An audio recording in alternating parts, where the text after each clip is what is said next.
shall invite Ashley up to the stage to talk to you all.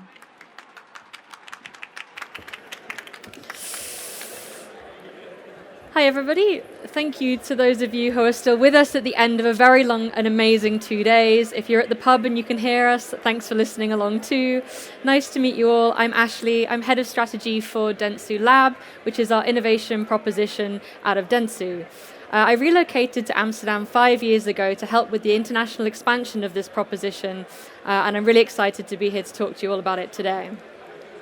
The origins of Dentsu Lab is a small and nimble team out of Tokyo who over the last 10 years have worked at the cutting edge of projects to deliver impact in society.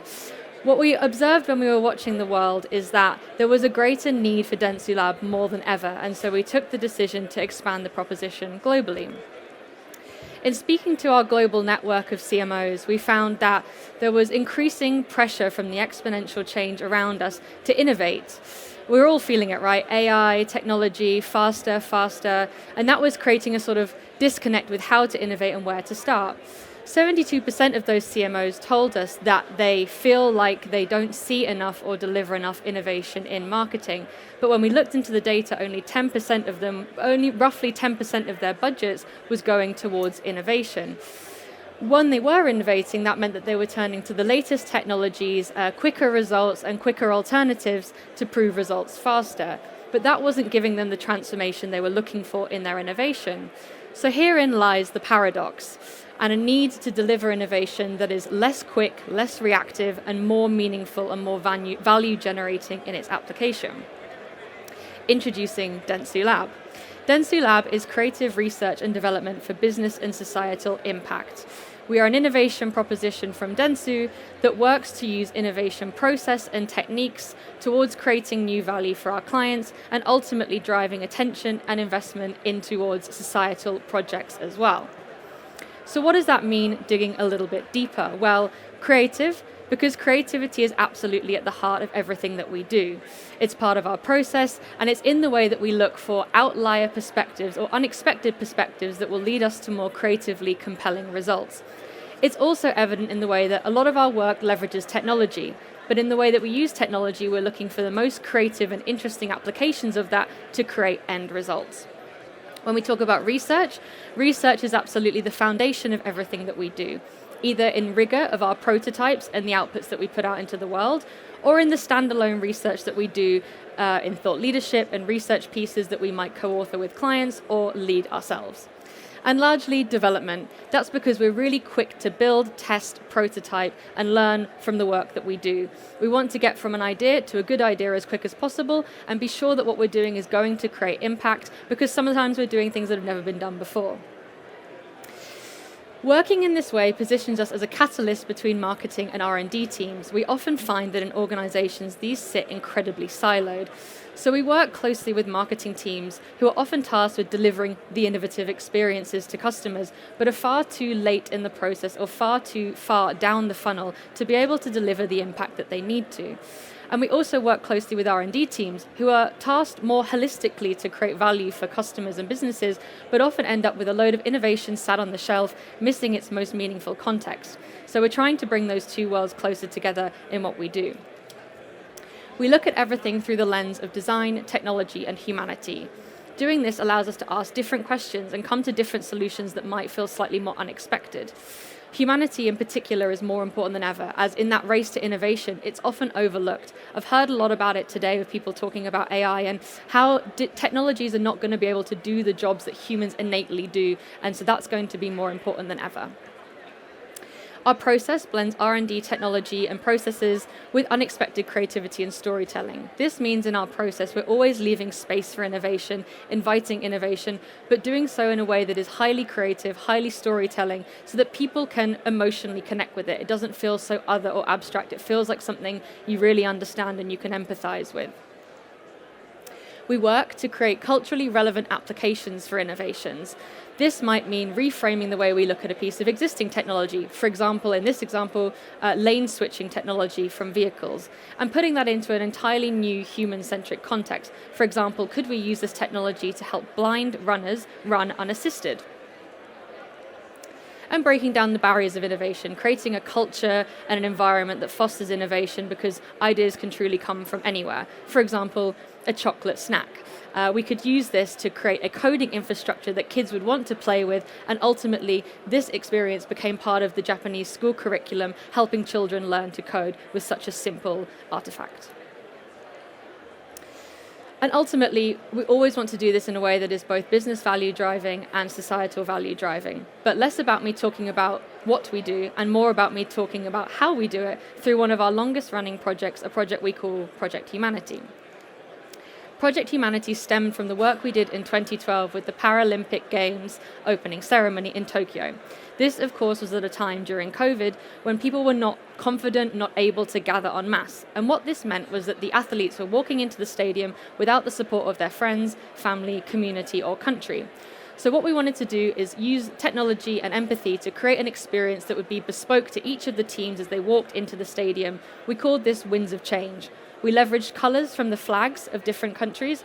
We leveraged notes from the anthems and a turbulence tone from the melody, and turned this into a custom, unique entrance experience for each of them that helped them feel celebrated and helped them feel connected. In doing this opened up another avenue as we were able to work with a load of Paralympic athletes and artists who hadn't maybe typically worked in this way before. They have a lot of creativity, they have a lot of perspective, and this wasn't being seen in the way it had the potential to be. The world wasn't designed to help give them this platform for their creativity in a way that was inclusive.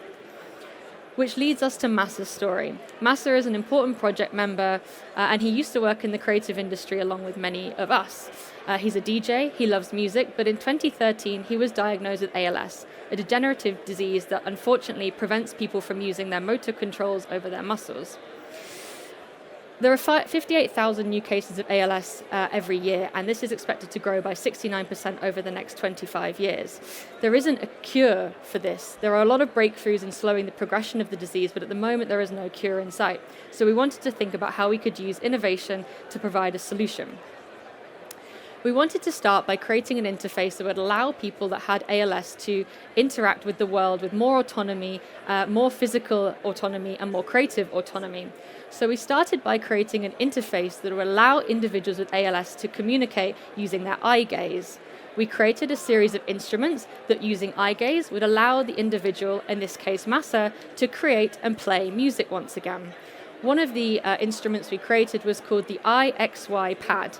In this experience, we created an XY axis where we plotted different instrument sounds across it, and this would allow for the greatest freedom of mobility of the eye gaze to move across the experience, whilst also giving a greatest range of musical instrument options. This allowed Masa to play his music very freely and very creatively. In 2022, we took this to Cannes, where we had the first ever performance between two ALS musicians on stage. But then we went back to Masa and we said, well, if you could move, what would be the one thing you would want to do more? And he instantly replied, well, I want to be able to clap my hands, raise my hands, connect with my audience. I'm really missing that connection with my audience. So we moved our experimentation on to using electromyography signals. These signals are dependent on muscle twitches in the body, and through these muscle signals, we are able to understand movement patterns. So this would effectively allow Masa to give us indication of the muscles he would like to move, and we would be able to create an experience using that data. We linked up the electromyography signals to a virtual avatar. So therefore, Masa was able to control the virtual avatar using his own body signals. If he moved his neck, the avatar's neck would move. If he twitched his arms, the avatar's arms would move. And this effectively gave him a way to control the physical performance he was doing on stage, as well as control the music. This led us to this new kind of interface by combining the eye signal interface, allowing him to create music, and the electromyography signals, allowing him to control his virtual avatar. We were able to give Masa a fully autonomous way to perform and connect with his audience on stage again, raising his hands and dancing through a virtual expression of his body. This new connection allowed him to not only have a bit of physical and musical autonomy again, but it also allowed him to feel like he could connect with the thing that he loved most again. And through this interface, we open up a load of potentials beyond DJing. How can we allow you to control other artifacts in the virtual world, maybe robotics, maybe physical or emotional expressions in virtual worlds, or maybe even in esports?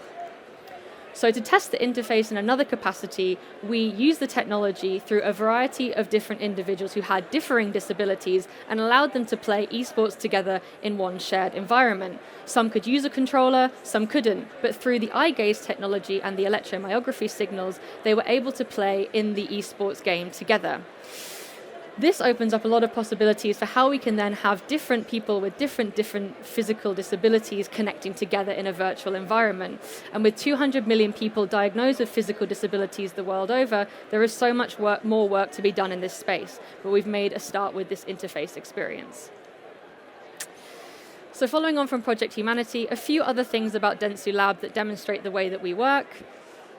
We are a network of teams across the world, and we have physical lab environments that are designed for innovation, where you can meet, make, play, test, and prototype together.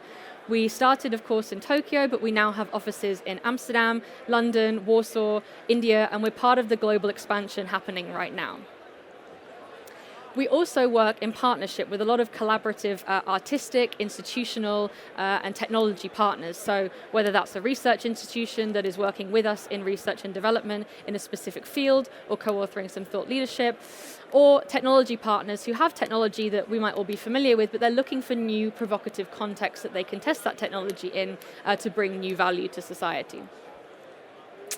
We also run our own proprietary R&D efforts. So what we like to do is look at spaces of strategic importance for innovation, for example, mobility, and where that investment in innovation is going, and flip the narrative by looking back through those perspectives of design, technology, and humanity. So take mobility. A lot of the innovation investment in this space is going into the product and the product infrastructure, making better cars, making faster cars, making safer cars. But what if we flip the narrative to focus on the human side of that? What if we could focus the innovation investment in the driver well-being or alertness? What if we could look at how that rewrites the driver experience overall outside of the car? That would be a really important place for us to put the human perspective back into an area of innovation investment. Or next generation third spaces. I think we can all say that there's some degree of experience we've had with the way that high streets are changing or the cost of living crisis is affecting our ability to access space, home. So these third spaces are going to become even more important. How could we re-look at what these spaces could become to give you some independence, some creative space, some personalized space in between your work and your home life? So these are R&D efforts that we're currently working on at the moment. We have some prototypes in development and some research coming soon in these areas.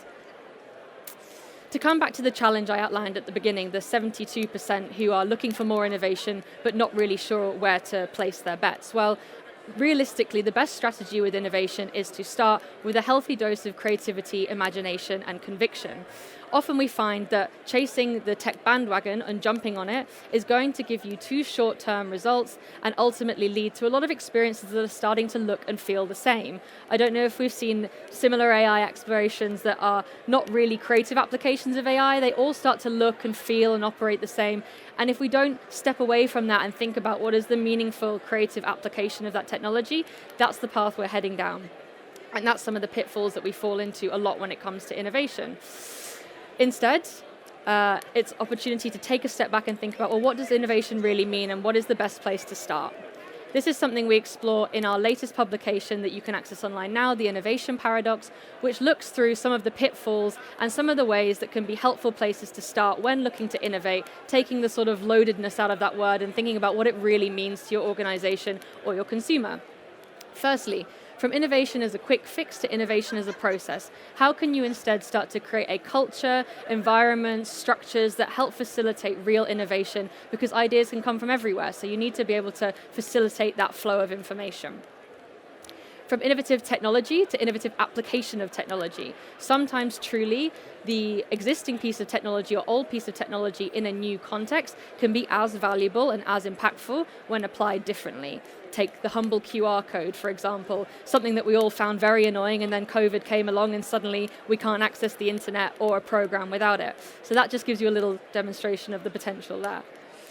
From innovating in isolation to innovating in collaboration, the more diverse perspectives you invite in, the more teams you collaborate with across your organization, the more perspectives you have, and the more perspectives you have, the more opportunities you open up for yourself. And lastly, innovating in your comfort zone to innovating in uncertainty. In reality, innovation takes courage, it takes curiosity, and it takes risk-taking, and that innovation leads us to the steps we can make to make ultimately a better world if we're brave enough. So it's easy to say, but sometimes the best place is to start, and sometimes the best way to prove a good idea is to get it out there and let people experience it for themselves. And that's the type of culture that we try to foster at Dentsu Lab and work with our clients to accomplish. So hopefully that gives you a little bit of inspiration, taking away some of the stigmas around innovation and giving you a little bit of inspiration about how that can be applied both to commercial success, but also to transform society in a better way as well. Thank you very much, and thank you for bearing with me at the end of the day. The pub looks very busy now, so we can all make our way to there, but I appreciate you staying with me and appreciate your time. Thank you so much.